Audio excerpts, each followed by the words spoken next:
Hallelujah. ಪ್ರಿಯರೇ, ಯೇಸುವಿನ ನಾಮದಲ್ಲಿ ನಾವು ನಿಮಗೆ ಸ್ವಾಗತಿಸ್ತೇವೆ. ಈ ಬೆಳಗಿನ ಜಾವದಲ್ಲಿ ಯೇಸುವಿನ ವಾಕ್ಯ ಹೀಗೆ ಹೇಳುತ್ತದೆ. ಯೋಹಾನ 11ನೇ ಅಧ್ಯಾಯ 25ನೇ ವಾಕ್ಯ ಹೀಗೆ ಹೇಳಲ್ಪಟ್ಟಿದೆ. ನಾನೇ ಪುನರುತ್ಥಾನವೂ ಜೀವವೂ ಆಗಿದ್ದೇನೆ, ನನ್ನನ್ನು ನಂಬುವವನು ಸತ್ತವರಿಂದ ಬದುಕಿಸ್ತಾನೆ. Hallelujah, hallelujah. ನಿನ್ನ ನಂಬಿಕೆ ಇವತ್ತು ಸತ್ತಿರಬಹುದು, ನಿನ್ನ ಕೆಲಸ ಕಾರ್ಯಗಳು ಸತ್ತಿರಬಹುದು, ನಿನ್ನ ಕುಟುಂಬದಲ್ಲಿ ನೀನು ಯಾವ ಸ್ಥಳದಲ್ಲಿ ಹೋಗ್ತಾ ಇದ್ದೀರಿ ಆ ಸತ್ತ ಹಾಗೆ ಪರಿಸ್ಥಿತಿ ಇದ್ದಿರಬಹುದು. ಆದರೆ ಅದು ಬೈಬಲ್ ನಲ್ಲಿ ವಾಕ್ಯ ಹೀಗೆ ಬರೆಯಲ್ಪಟ್ಟಿದೆ. ಪ್ರಿಯನೇ, 11ನೇ ಅಧ್ಯಾಯ 25ನೇ ವಾಕ್ಯ ಹೀಗೆ ಬರೆಯಲ್ಪಟ್ಟಿದೆ. ನಾನೇ ಪುನರುತ್ಥಾನವು ಜೀವವಾಗಿದ್ದಾನೆ. ಯೇಸುವೇ ಪುನರುತ್ಥಾನ ಆಗಿದ್ದಾನೆ, ಜೀವವಾಗಿದ್ದಾನೆ. ಪ್ರಿಯರೇ, ಯೇಸುನೇ ಜೀವ ಆಗಿದ್ದಾನೆ. ಇವತ್ತು ನೀನು ಯಾವ್ಯಾವ ಸ್ಥಳದಲ್ಲಿ ನಿನಗೆ ಜೀವ ಇಲ್ಲ, ನಿನ್ನ ಕುಟುಂಬದಲ್ಲಿ ಜೀವ ಇಲ್ಲ, ನಿನ್ನ ಮನೆಯಲ್ಲಿ ಜೀವ ಇಲ್ಲ, ನಿನ್ನ ಮಕ್ಕಳ ಜೀವಿತದಲ್ಲಿ ಜೀವ ಇಲ್ಲ. ಹಾಲೆಲೂಯ. ನಾನು ಜೀವದ ಬಗ್ಗೆ ಮಾತಾಡ್ತಾ ಇದ್ದೇನೆ. ಅದು ಜೀವ ಅಂದರೆ ಅದು ಪರಲೋಕದ ಜೀವ. ಆ ಜೀವ ಅಂದರೆ ಯೇಸುವಿನ ಜೀವ.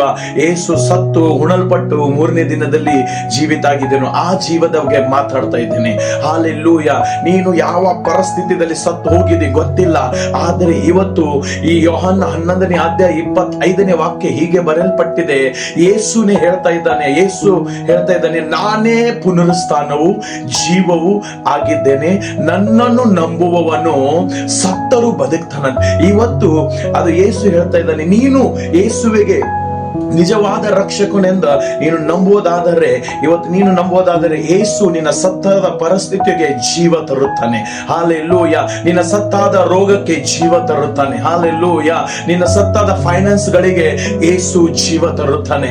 ನೀನು ಯಾವ್ಯಾವ ಸ್ಥಳದಲ್ಲಿ ಸತ್ತು ಹೋಗಿದೆ ಅಂತ ನೀನು ಅನಿಸ್ತಾ ಇದೆ, ಆ ಸ್ಥಳದಲ್ಲಿ ಯೇಸು ಜೀವ ತರಲಕ್ಕೆ ಶಕ್ತಿ ಉಂಟು. ಅದೇ ಬೈಬಲ್ ಹೇಳುತ್ತದೆ, ಯೇಸುನೇ ಪುನರುತ್ಥಾನ ಆಗಿದ್ದಾನೆ, ಯೇಸು ಜೀವವಾಗಿದ್ದಾನೆ. ನಿನ್ನ ಎಲ್ಲಾ ಸ್ಥಳಗಳಲ್ಲಿ ಜೀವ ತರುವುದು ಒಂದೇ ಒಂದು, ಅದ ನಾಮ ಯೇಸು ನಾಮ. ಪ್ರಿಯನೇ, ನೀನು ಆ ನಾಮಕ್ಕೆ ಇವತ್ತು ಕೂಗು, ಆ ನಾಮಕ್ಕೆ ಹೇಳು, ಯೇಸುವೆ, ನಾನು ಈ ಪರಿಸ್ಥಿತಿಯಲ್ಲಿ ಸತ್ತಿದ್ದೇನೆ, ನನಗೆ ಜೀವ ಕೊಡು. ಹಾಲೆಲೂಯ. ನನ್ನ ನಂಬಿಕೆ ಸತ್ತಿದೆ, ಜೀವ ಕೊಡು. ನನ್ನ ಆಸೆಯನ್ನು ಸತ್ತಿದೆ, ಆ ಆಸೆಗೆ ಜೀವ ಕೊಡು ಅಂತ ನೀನು ಕೂಗುವಾಗ ಯೇಸುವಿಗೆ ಆ ಯೇಸು ನಿನಗೆ ಜೀವ ಕೊಡಲಿಕ್ಕೆ ಶಕ್ತಿ ಉಂಟು. ಅಲ್ಲಿ ಹೇಳಲ್ಪಟ್ಟಿದೆ, ನೀನು ನಂಬಿದರೆ, ಯಾವನು ನಂಬುತ್ತಾನೋ ಸತ್ತರೂ ಬದುಕ್ತಾನೆ ಅಂತ ಹೇಳಿದೆ. ನೀನು ಇವತ್ತು ನಂಬ್ತಾ ಇದಿರಬಹುದು, ಹಾಲೆಲೂಯ, ಆದರೆ ನಿನ್ನ ಪರಿಸ್ಥಿತಿ ಎಲ್ಲಾ ಕಡೆಗೆ ಸತ್ತಿರಬಹುದು. ಆದರೆ ಇವತ್ತು ನಿಜವಾದ ಯೇಸುಗೆ ಕೂಗು, ಯೇಸುವೇ ನನ್ನ ಪರಿಸ್ಥಿತಿಯನ್ನು ಜೀವಕ್ಕೆ ತಾಂಬ ಅಂತ ನೀನು ಹೇಳುವಾಗ ಯೇಸು ಜೀವಕ್ಕೆ ತರುತ್ತಾನೆ. ಹಾಲೆಲೂಯ. ನಿನ್ನ ಕುಟುಂಬ ಜೀವಕ್ಕೆ ತರುತ್ತಾನೆ, ನಿನ್ನ ಮಕ್ಕಳಿಗೆ ಜೀವಕ್ಕೆ ತರುತ್ತಾನೆ. ಹಾಲೆಲೂಯ. ಆ ಪುನರುತ್ಥಾನದ ಶಕ್ತಿ ಎಲ್ಲ ಮಾಡಲಿಕ್ಕೆ ಶಕ್ತಿ ಉಂಟು. ಹಾಲೆಲೂಯ. ಅದೇ ಯೇಸು ಸ್ವಾಮಿ. ಆಮೀನ್. ಹಾಲೆಲೂಯ. ಪ್ರಿಯನೇ, ಆ ಜೀವ, ಯಾಕಂದ್ರೆ ಬೈಬಲ್ ಅಲ್ಲಿ ಬಹಳ ಕಡೆ ನಾವು ನೋಡುತ್ತೇವೆ, ಯೇಸು ಸತ್ತವರನ್ನು ಎಬ್ಬಿಸಿದನು, ಯೇಸು ಸತ್ತೋದ ಜನರನ್ನು ಎಬ್ಬಿಸಿದನು, ಯೇಸು ಕುಂಟರನ್ನು ಜೀವ ಕೊಟ್ಟನು ಅವರ ಕಾಲುಗಳಲ್ಲಿ, ಯೇಸು ಕಣ್ಣಿಲ್ಲದವರಿಗೆ ಆ ಕಣ್ಣಿನಲ್ಲಿ ಜೀವ ಕೊಟ್ಟನು, ಯೇಸು ಯಾರಿಗೆ ಕಿವುಡರು ಇದ್ದರು ಆ ಕಿವುಡತನದಲ್ಲಿ ಜೀವ ತಂದನು.